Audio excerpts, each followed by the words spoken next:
Okay, so as we have discussed yesterday, I will be handling advanced computer architecture. Okay, so you may ask why we are becoming a software engineers, why do we need to study at computer architecture, right?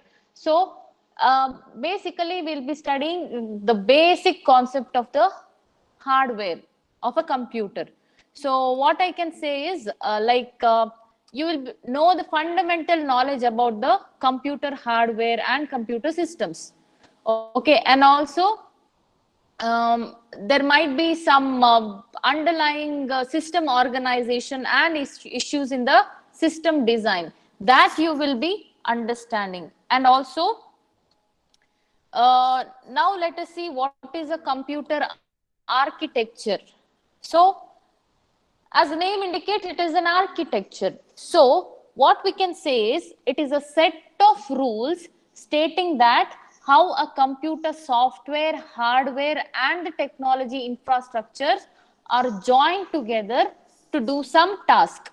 So basically computer is not just a hardware, not just a software or not just a technology. It is combination of all the three, right?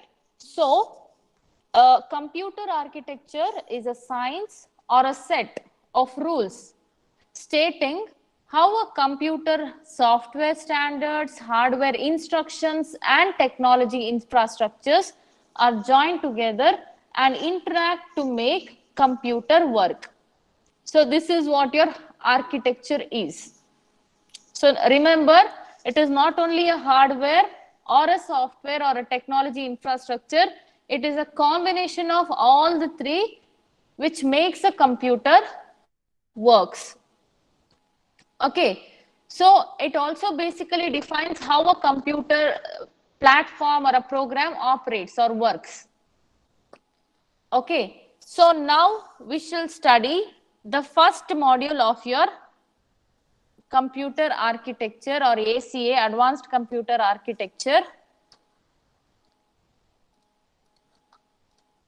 which is nothing but parallel computer models. So in the first module, that is parallel computer models, you will be studying about theory of parallelism, in which you will be studying some of the parallel models, and program and network properties, principles of scalable performances. Then you will be studying about hardware technology, in which you will be studying processor and memory hierarchy, bus, cache and shared memory. Then you will be studying about parallel and scalable architecture, in which you will be studying multiprocessors, multi-computers, multi-vectors and SIMD, scalable, multi-threaded and data flow architecture. In the software parallel programming, you will be studying about parallel models and languages and compilers, parallel program development and environment. And in the finally, you will be studying about instruction and system level parallelism, in which you will be studying about instruction level parallelism.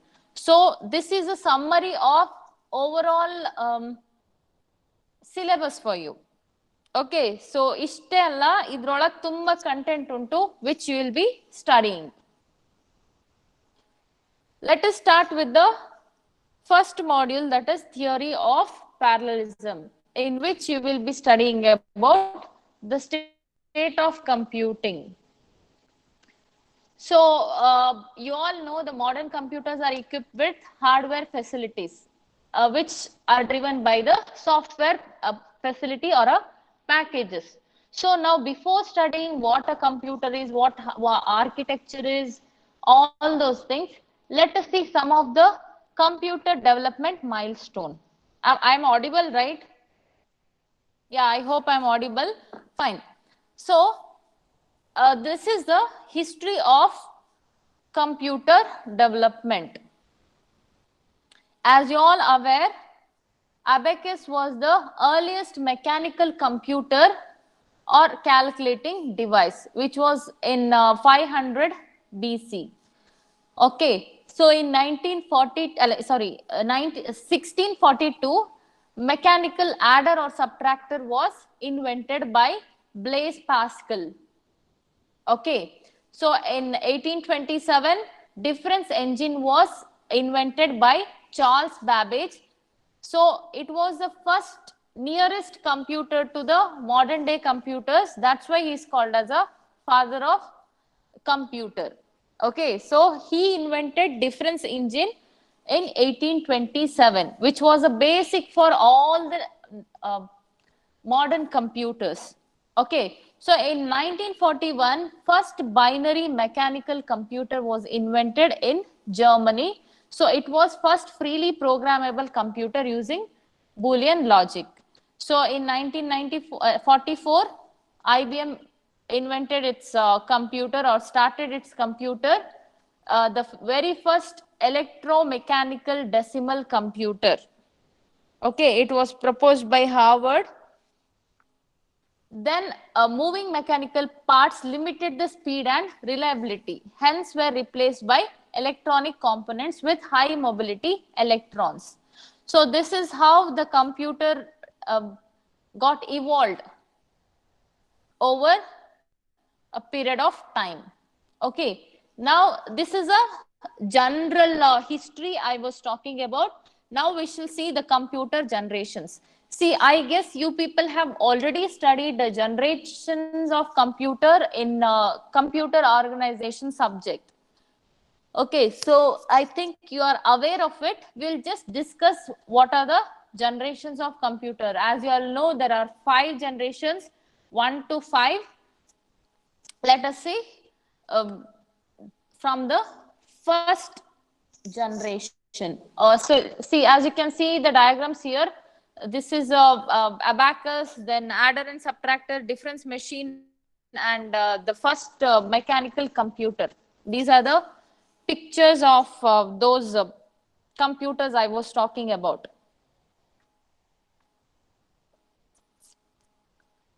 Okay, I hope you saw it.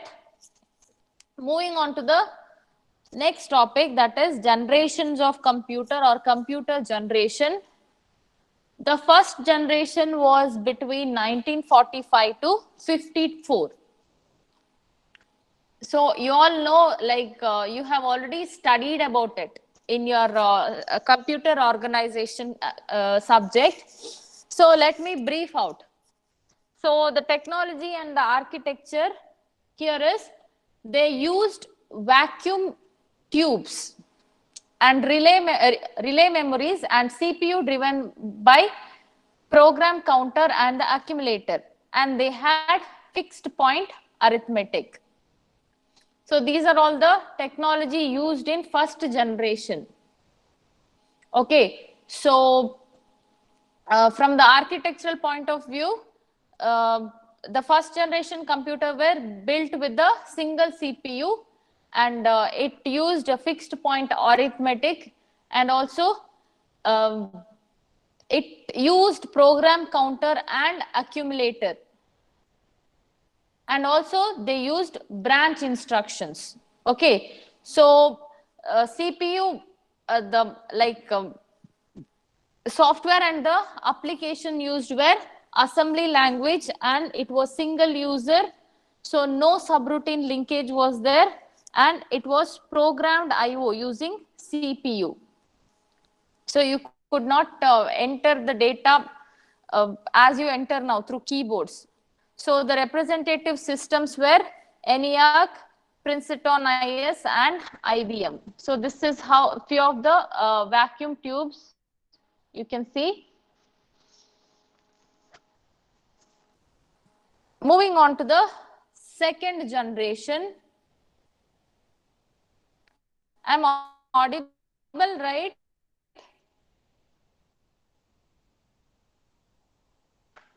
Yeah, I guess I'm audible. Okay. So moving on to the second generation, the invention of transistor made them to include the transistors in the technology. Then they used magnetic core memories, and also they used floating point arithmetic, IO processors, and multiplexed memory access. So the software application, they used high-level languages with compilers, and they included subroutine libraries and used processing monitors. So the compute examples of these systems were IBM 7090, CDC 1604, and UNIVAC LARC. LARC is automatic research computer or something. Okay, so here you can see in the second generation itself, they used high level languages. High level languages in that time were Fortran, COBOL and all. So not C, C++ and all. They used high level languages such as Fortran and COBOL. See, as you can, as I said, high level language is human understandable language which has to be compiled by the compilers. So they also used compilers for compiling the high level languages.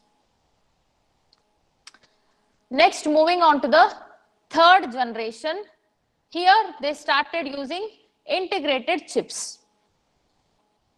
Okay, and also they use the concept of microprogramming, pipelining, caches, and look ahead processors. Okay, so all these things we will be discussing about what is microprogramming, what is pipelining and all in detail we'll be learning. Okay, so then the software used were like software and application which was introduced is they used multi-programming and time sharing OS and also multi-user applications.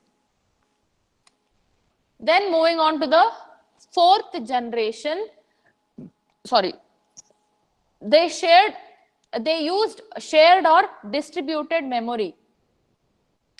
And also the technology used were LSI, that is large scale integration or very large scale integration. Then they used semiconductor memories. Obviously multiprocessor and multi-computers were involved. Then vector supercomputers were also introduced. So the software or applications used were multiprocessor operating system, the languages compilers and environment for parallel processing were introduced in this fourth generation. Okay, so here the representative systems or the examples are VAX 900, Cray XMP, IBM 3090.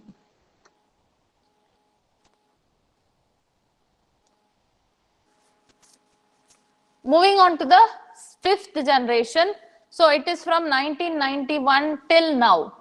So the technology used and architecture used is advanced VLSI processor. Then we had introduced scalable architectures. Then superscalar processors. Again, I'm telling all these we will be studying scalable architectures and superscalar processors.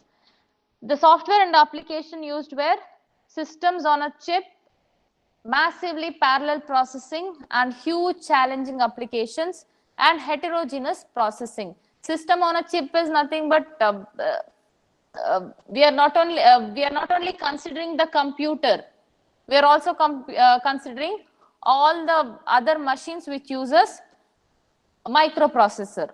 Okay, so the representative systems here are IBM ES 900, Intel Paragon, N-Cube, 6480, MPP and VPP 500.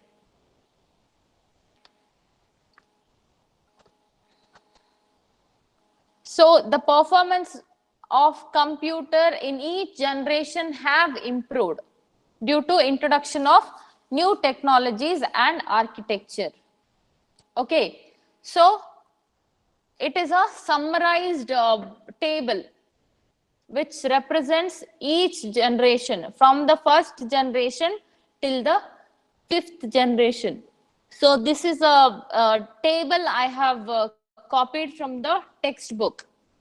So here in the columns you can see generation, what all the technology and the architecture they have used, then software and application they have introduced, then representative systems. So go through this table.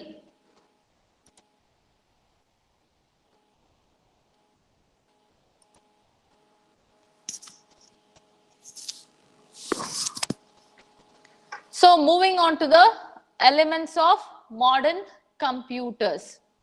So you all know basically hardware, software and the programmable elements of a are the elements of the modern computers, right? So basically you need a hardware and a software and also programming elements to compute any complex problem. So we will be discussing briefly about the elements of modern computers. Okay, as you can see in the diagram, this is a hardware architecture, then we have operating system and the application software. So these are the basic components of the modern computer. Then we have, so sorry basically what was the purpose of building a computer? To solve the problems. So without any problems a computer is of no use. That's why the computing problems is considered to be element of the modern computers. And also algorithms and data structures, then hardware resources, operating systems and sorry, software, excuse me.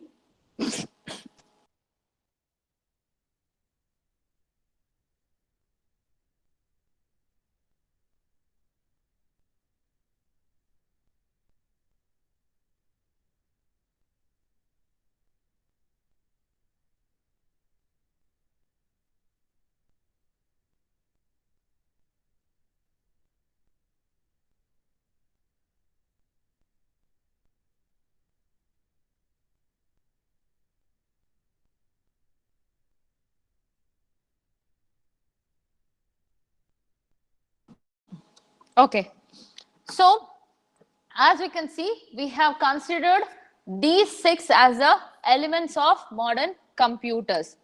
So it is long known by you that only hardware is not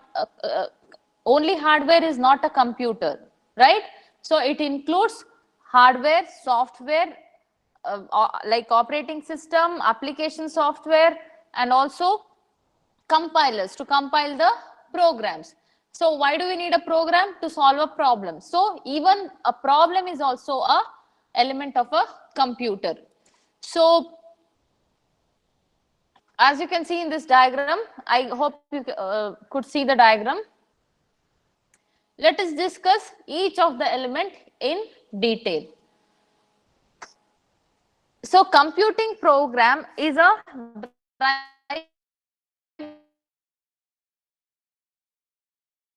force for the computer, because without a problem computer is nothing.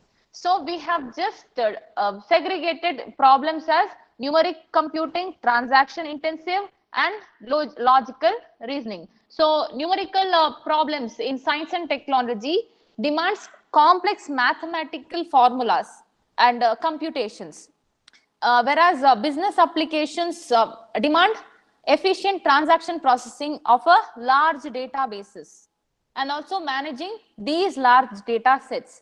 And also for artificial intelligence problems, the solution demands logical reasoning. So all these things has to be done by a computer. For that you need algorithms and data structures, right? I hope you are understanding what I am talking about. See, we are talking about elements of modern computers. So what and all like combined together to form a modern computer. So basically in earlier days, computer was just a hardware. Later, it along with the software and hardware, we used to call it as a computer. Now, it is not only a hardware and a software, it includes many other elements which will make your computer. So that's why we will be discussing these elements which form your computer, modern computers. So the even the computing problems are also elements of modern computers. So computing problems are categorized into numeric computing, transaction computing and logic. Based on these type of problems, your system has to work. So many of the science and technology application needs numeric computing, the complex mathematical formulas and all. Then a business application needs only a database and processing those database and managing those database. Whereas artificial intelligence problems need a solution which requires logical reasoning. So, and also some of other complex problems may demand all these three processing models. Okay, so next we will be moving on to the data structure, which is also an element of modern data, modern computers. So special algorithms and data structures are needed to specify the computations and communications involved in computing problems. So most of the algorithms are deterministic. So we used regularly structured data, and some of them are non-deterministic, for which we need to include some other special algorithms or data structures. So this problem formulation for see, you all know what is a problem. For that you need to find a solution. So you write the solution using the algorithm and data structures. That's why you will be learning all these things in your throughout your engineering, right? So basically, to solve the problems, we need special algorithms and data structures for the computation and communication in the computing problems. Then comes the hardware resources. So hardware resources includes instruction set processors, memory organization, multiprocessors, multi-computers, and massively parallel computers. So regarding these hardware, again we will be, this is what we will be, this portion is what we will be studying in this particular subject. So algorithm and data structures you have already studied. Problems, you know, there are real-time problems which can be used, for which we can use the computer to solve those real-time problems. Now we will be, and also you have studied, have you studied operating systems?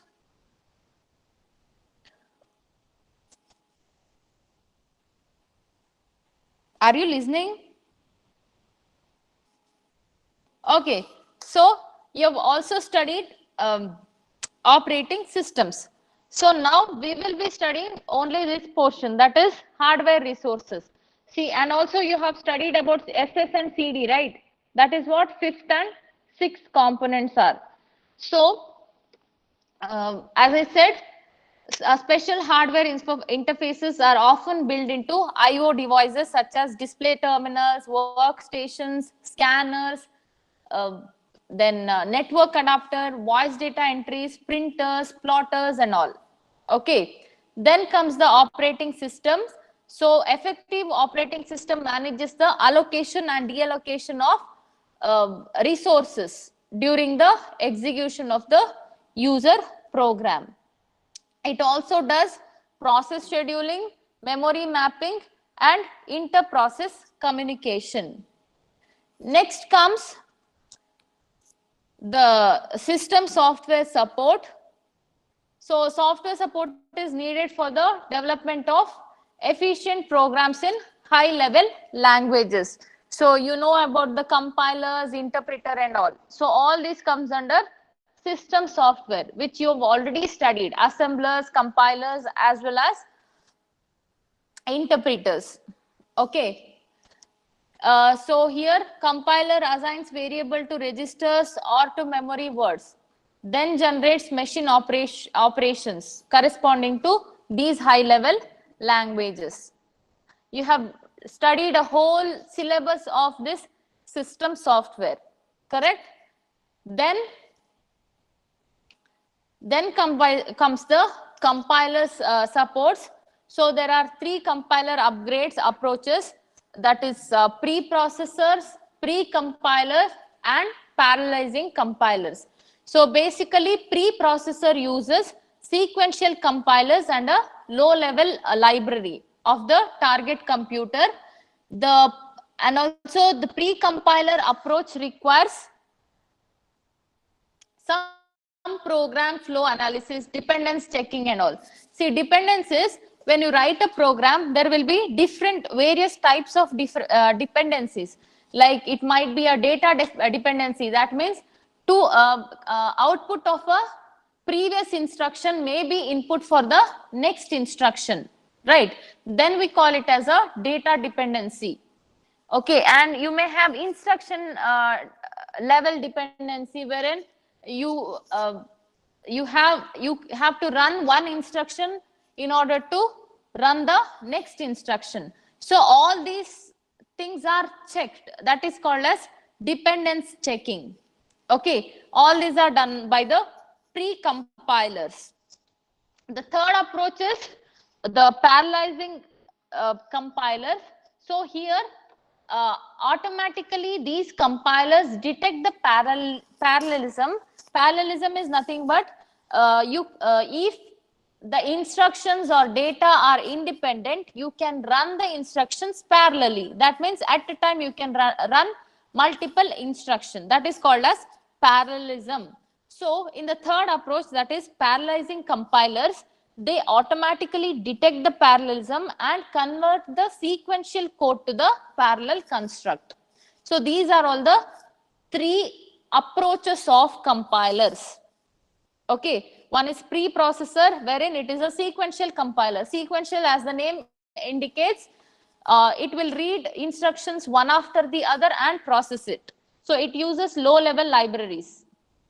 Then we have pre-compilers, so which uses program flow analysis, and also it does the dependence checking, and it has limited optimizations. Whereas the third approach is parallelizing compilers, which uses uh, which automatically detects the parallelism. See, this is a hardware driven compiler which automatically detect the parallelism and convert the sequential code to parallel construct. So shall we continue, or shall we stop for now? Is it too much for first day?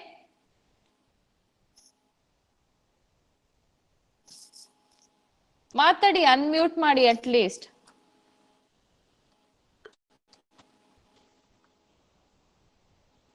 Yes for continuing, or what? Shall we stop?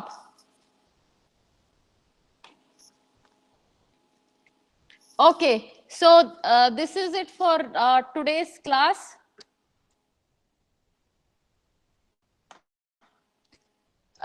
You people